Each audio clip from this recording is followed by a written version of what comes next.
Good afternoon, everyone, and welcome back to another Supercoach Insider podcast. My name is Swizz here on Sunday afternoon, about 80 minutes before Collingwood and GWS kickoff. Thank you to everybody who gave a shout out the other day. I know it's not a huge community, but there is quite a few people who are interested in the daily fantasy stars. So I'm going to be trying to do some of these as the season goes on. Some games I won't be able to get to because obviously I'll be at the footy and stuff like that. And in a perfect world, when I'm doing these, I try to want to do them leading into the game. But if I can try to get this done early enough, I'll definitely try to get on. The hard thing is obviously you're trying to wait for subs and to see where the cheaper guys are going to fit in. Still waiting for that. But you can always early in the season move from one player to the other because there's usually enough guys around that 600k range, so it doesn't affect us too much going this little bit earlier. All right, today's game is the GWS and Collingwood. Before I jump into who I'm going with, as always, check us out on all our social media platforms, in particular YouTube, Spotify. Get in touch with us via Supercoach Insider 100 or Swizz26 for me directly.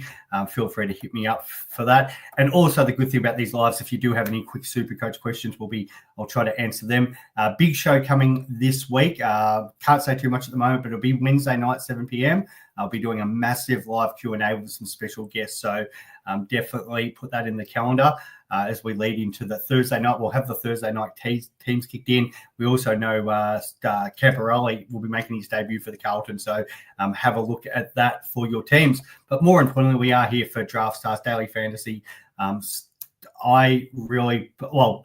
all the daily fantasies out there, I do prefer Draftstars, and always say, gamble responsibly. But the big thing I like about it, because there's a free game, I've already put my free team in as always. The prizes, obviously, for free are really cheap. Like if you win, I get $250. But it is a good thing to play if you don't want to bet actual money, and a bit of fun. And if you're good enough, you still can get a little bit of a return. But then there is obviously all these money games up to the high roller thing. For these, I'll just go into the 50-cent one as always, and then we'll go and have a look at some of these players. So we'll start with the forward line today, because I think that's where the value is, especially down right here in the cheap end. There's Lockie Keefe, who is ruck forward, who we can pick in our forward line, and the other one is Daniel McStay, forward ruck. So both of them should be the second ruck today. Obviously I'll able to get some of those hit out points when they're giving Briggs and Darcy Cameron a rest, who probably will ruck about 80% of the time. So I really do like them for how cheap they are. There wasn't too many other players standing out for me.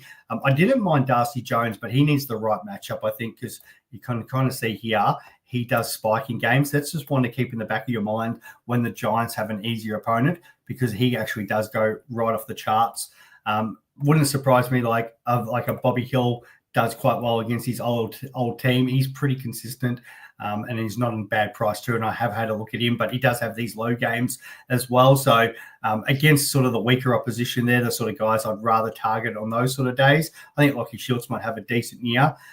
Brett Daniels, he's another one against if you got him on a kind of a weaker opponent, he can absolutely go nuts. But again, today, I think it's going to be quite a close game, battled by those sort of midfielders. So I don't want to really be spending too much money into my forward line. Best to go the cheap backup rucks. Talking about the rucks, now the two main ruckmen are pretty well the same price. But if you have a look at Kieran Briggs' history in here, more of a super coach guy, has had the odd big game. But he does throw in the lower games, those 82, 89, 69s. So I think there's a lot more risk, where Darcy Cameron for this format is a lot safer choice. Had the 181, not 181, but he had, although he's usually a guy that tons in this sort of strategy. So he's one that I really like for this. To only have to pay 140 more than the Briggs to get him in. He comes in there, does take up a little bit of that salary cap. So I think he's the way to go. I might give you a little sneak at the end, mate, but I do appreciate that question. Maybe not, because I'm waiting to confirm somebody first. So I might drop something tomorrow. All right, so that is my rucks and my forwards. Pretty standard stuff there. Okay, I'll go into the defense next. Now, I sort of had this discussion with Damo this morning, and he's big on Dacos. You can pick him in the forward line, so we'll leave it the midfield. So we'll leave him for now. Probably the more safer pick is Lockie Ash, playing off that halfback role. You'd expect maybe Whitfield maybe gets a little bit more attention than what Ash does. Usually a consistent guy in the 80s, can have the poor game. There is something I am considering if I don't go him. The other defender, naturally, I really like is Connor Stone, rookie price. If you look at his sort of previous scores, we haven't seen much out of him, but he should have that change of role. If he was named sub, then I can pivot to say like a Reef McGuinness if that's the way I need to go. So I don't expect him to be. So we're going to lock Connor Stone in there. We'll cross over the midfield because there's a couple of spots I want to talk about where you can potentially flip around depending on your kind of preference. Finn Callahan's just a must today, apart from the fact that he's had some reasonable midfield scores. Not great, but you got to remember a lot of them when he was playing out on the wing with Tom Green not there, he's just going to be the most value guy today. So he needs to be in a lock in our sides. In regards to midfield, this guy had, 19 CBAs the other day. Again, if he's sub, he's an easy swap over to another player, and there's a couple of options there. The funny is Xavier O'Hallahan's not been a massive scorer on here, but he is playing wing, and if he gets the right opportunity, which he will today because of a couple of those Giants outs, he might not be a bad pick. But James Leake is the one I've got there. Just got to be mindful if he does wear the sub vest, but if he doesn't, I think he's a lock there in our Draftstars team today. He'll be very highly owned too. So him and Stone, I'd expect have they'll be over 50%, maybe even 70% ownership in today's game. So that's the one I think they probably nearly cancel each other out compared to everybody else having them. Might be a good pod if you can kind of maybe pick somebody who's similar price against them, but I still think they go pretty well. So you're probably going to want them in your team. The next one, obvious, Nick Dacos. Now, the worry is maybe the Bedford tag, but I have another opinion about that today. So I'm going with Nick because, the guy's a superstar. Even if he has the Bedford tag, I think, he's good enough to burn him throughout the game, rack up the possession. So he does have the odd poor game, but I think a lot of people are going to be on Nick Dacos. Now, when I was talking to Damo about this, he is more onto Josh Dacos, and Josh Dacos, as in a fantasy point of view, is quite good in these Draftstars games, especially if he's running off the halfback. Now, my opinion is if we know that, Dacos will be preparing for Bedford to come to him.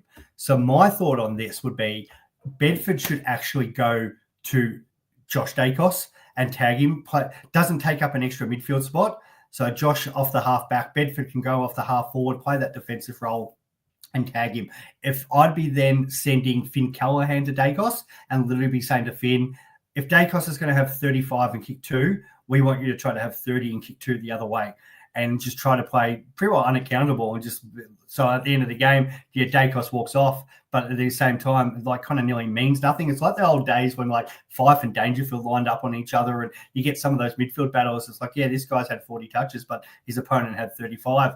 That's one way to cancel it out. The other thing I think Nick Dacos is obviously, they'll be putting in plans for everybody to go to Dacos. I want to see how Nick reacts if his brother's getting attention all day. And if I'm Toby Green, some of those bigger bodies, I'm trying to ruffle up Josh Dacos at every opportunity because I think I just would like to see how Nick handles that if he sees his brother in the corner of his eyes getting ruffled up. I don't think we've actually seen too many, if any team's really done that so far. So that's kind of my thought, which could happen. And I'm kind of thinking maybe the fade of Josh Dacos might be the play today, even though I've got the money to go. So if I was to do that, I was thinking, I could go say another midfielder. And the midfielders, we've got Harry Perryman there, which is an option, which then leaves us 14,000, which we actually have a ton of cash. But if you wanted to not go, say, a Perryman, and you wanted to go, if you were really hot on, say, Whitfield today, that would be one go. Like Whitfield scoring in here can be unbelievable some days. Some days it's not great, but look at those 147s, 137s. So you could go Whitfield and then go try that cheaper midfielder. Unfortunately, it's probably then you're getting down to a wear. So the move I actually really like in defense is I do kind of still like Ash, or you could go slightly cheaper because I really am liking the likes of both, and I'm really on the fence of which way to go here. But Pendles, who's going to play midfield, I think as the season goes on, he's going to probably get, obviously rested and stuff like that. But round one, I think he's ready to go. And here's the smoky to sort of pull out one of these big 100 scores, especially with, like I was just having a look at their midfield. I don't think it's no to go. So it's, going to be Crisp, Perryman, Dacos, and I think Pendles is going to be playing a big role in there today. The other one that's going to play a massive role, talking about aging players, is Callum Ward. And that's because obviously no Tom Green there. So it's going to be Kelly who's going to probably play more outsides. It's going to be Canelio, Ward. So we saw as the season went on, Ward's points drop because they've got the full complement in there. But when Ward is actually the number one midfielder, he can go well. So I actually really like Callum Ward in this position. So the only problem is it kind of leaves us 15,000. So we'd have to do a little bit of an edit if we wanted to go Lockie Whitfield. So you've got the option to go Perryman, and then we can go one of these guys up, and that would potentially be a Connor Stone, if that's the way you want to go. And there's quite a few defender options. The one there probably does open up to maybe a Quaynor, who, if he's got sort of some free reign, he can sort of go that sort of 70s. So I kind of don't mind that option. But what I'm actually going to go, I'm going to keep Stone. I'm going to still back the guy in because I think they still wax with each other. And I'm going to take out Perryman, and I'm going to back Dacos. As much as I think that's how they should tag him, they should ruffle him. I still feel like they're going to probably put the attention into Nick Dacos. So what I think compared to what I think what will probably happen is different. So I'm going to back Josh. I think the boys are just going to wax with each other. Still gave us 590 cash if we wanted to move someone around, but naturally I'm pretty happy with that. So I think Damo's difference was he had Dacos in the midfield, and he's gone Ash in the back line. As I said, I don't mind the Ash pick, but I feel like Ward or Pendlebury is the one. And the fact if I didn't go Ward and I wanted to go Pendlebury, I can still actually afford that move. There is 12,000. So, and that actually only leaves me with $50 left. So Pendle versus Ward's a really interesting one today. And I think the two senior guys are ready to go. So it's, that's kind of an interesting one. So I'm nearly tempted to actually go two teams there and go one with Ward in and one with Pendles in and back them in, because I think, just because of the outs, they're going to have a bigger role. So, I'm going to actually confirm that. I'm all in. Let's do it. All right, a couple of questions before I go, because these are going to be short and stuff. Draftstars things, but at the same time, I do like answering your Supercoach questions. So I don't really like cheese. Thanks, mate. Think Dacos goes big for sure. Yes, Dacos probably goes big. I think it's probably more likely to be Nick than maybe it's Josh. As I said, I feel like Josh, they need to give him attention for once. Can't just let him run off halfback and do whatever he wants. And I think it changes the dynamic because how often do you see Nick Dacos get the ball and then he passes it to his brother? I think that's probably a good move. Hey, Sean, love your work, mate. Do you think Day is a must-have? It's a great point. Easy trade for Dacos. So we're doing some numbers about this, and I need to kind of find it to give you guys the proper details. Here we go. Thanks to, I think it was Nath. I apologize if it wasn't you, Nath, but he has set up a projector for us to play around with. So we've got the 147 in there at the moment. So if he scores, say, 110 against the Bombers don't usually tag, but Carlton will. They'll probably most likely send Hewitt to him. So we've put him at a 90 against the Blues. If he only scores a 110 against the Bombers, 90 against the Blues, he only goes up about 7K. From those games. Now, if he scores 110, we're getting that extra increase again. So I think if it was back-to-back 110s, he's probably only going up it might be sort of like that 20K. I think actually it was his break-even was 78. So that would have been, if he scored another 110, he probably's gone up 20K. So it's not a huge jump from that first week. The big week then is against the GWS game. And then that's where do they send Bedford to him, because we know the Giants are happy to lock down. So he's gone conservative and put him in at an 80. If he went 80, then he loses the 7K that Nath's put him in for the starters, and he's just back to his starting price.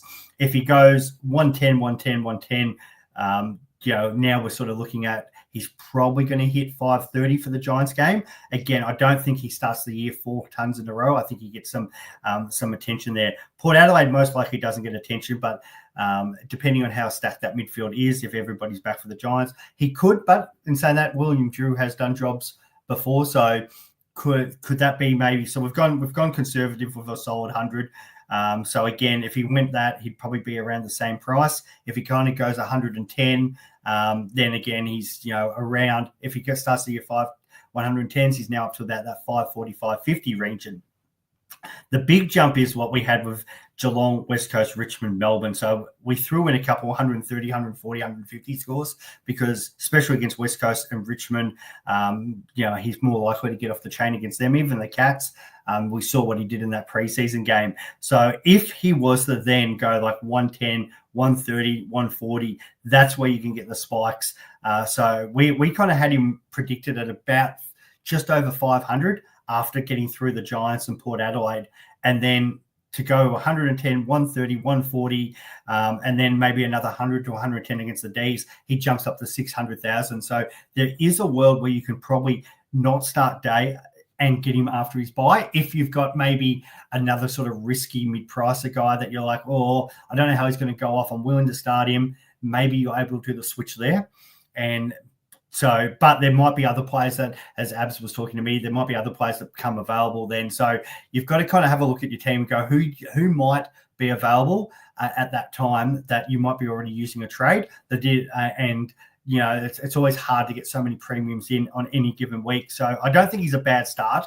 I do think he will get up to 600K by about the Melbourne game because, having that draw, Geelong, West Coast, Richmond, Melbourne in that period, I feel that there's some tons and especially big tons coming in there. The hard thing is it's that period, Carlton, GWS, Port Adelaide, what happens there? So you could still back him in. He's not going to lose value at the worst. Like at worst, he's going to maintain through that period and he's still going to be a decent scorer. So that's the bonus now of having the 148. Will Day's not going to drop cash. It's going to be a steady, or if he does get through one of these games without the tag, he's going to start making money. And if he does get through this period where he's can break the tag against Carlton or the Giants or even Port Adelaide, and he's up to that 520, 530, and then hits Geelong, West Coast, Richmond, Melbourne, and starts scoring 120, 130, has a massive game, say against Richmond, scores a 140 or 150, it might not be 600 by the time he gets to round 10. It could be 620, 630, 640. And even if he might become a keeper then, or even if you are trying to look at side swapping him because Bont and Butters and all these guys, it might just be a straight swap. So I do think he's a good pick. But the question is, how many of sort of these midfielders can you go when you're looking at all these other premium ones? So I still like Chiera. I still like Clary. The question now comes is, if I go, say, I'm such a fan of Sarong, I don't know if I can let him go. But if I was to get rid of, say, be it a Neil or a Sarong, let's just say, or if I do it down today, what does that money do for me? So does it allow me to get Garcia to say Bailey Smith, who I haven't got, who I haven't been a huge fan on, but might just be at the point now because he's got the extra game. He's probably not going to lose value, a bit like Day. Do I just go there? So, have a kind of look. Also, it also depends on what rookies we've got available, because if we get defender rookies and we can take one of the guys out of defense, be it like Jaden Short and throw some, what's that, 50K to get Day, it might be the worthwhile look. So, as I said, again, it's not a must have, but he's, it's nearly there because the fact that he's not going to lose cash. Perryman, mate, I'm watching this today. I want to see where he starts. Does he start wing or does he start centre bounce, and how many centre bounces does he get? Is it the fact that, does Pendles get more time early on because, as the season wears on, they'll manage him more, but is he in there and Perryman's pushed out? We need to see that. So Perryman is one of these guys for Day. So if we get, say, Jackson Pryor named or Luke Traynor, and I can go 2 rookies in defence on field, I'm happy to forfeit Perryman because, they both got early buys anyway. Perryman, get up 80K. I can find 80K in my team. There's a couple of moves I can do. Maybe even one of these premium guys. Maybe it's a Nathan O'Driscoll, for example. Nathan O'Driscoll down to one of these rookies like Boxshall, Hasty, one of those guys. He they go to down, get the 80K, and then I play one of these rookies like Jackson Pryor on field. So that's one way I'm looking at it. So it's a real must watch today for Perryman because he is not a lock at the moment. It all depends on how he went. And this is the whole day thing too. If Perryman comes down and throws out a 70, we're probably going to bypass. Not to say at some point out of the season he might be a good pick. Excuse me. But if he, if he starts like a flyer today and he's going to make cash, like if he's in that situation with Day, he comes out and scores a 120 and it looks like his break even is going to be low. The difference with Day compared to Perryman's obviously not going to get tagged. He's more likely to do a job than what Gash would get tagged. So, and the fact that he's 80K cheaper means his cash flow is going to go a lot higher too. So, I think these two guys can be kind of linked depending on what other rookies. And the fact that also we know Camporelli's playing, we just don't know about his sort of long-term job security. But if we get a couple more of these rookies where we know we probably need 4 of them at that 110 to 120 range to probably bump off one of these high price guys. And then, we can sort of get the cash up. So hopefully that answers that. So I'll leave you with this just because you've asked them, and you're a great guy for always jumping on. I don't really like cheese. There may or may not, actually, there is at least one of them, maybe more, are former winners of Supercoach. So it's, as much as my top 1,000 rankings multiple times is not too bad. But the fact that these people have won Supercoach, it's always good to kind of have them on, and they won't be the only guests. There's going to be multiple guests. So we've kind of got a little panel show going at the moment. So I think I've got 4 confirmed at the moment. It should be good to get all the different sort of opinions. We used to do this as a live.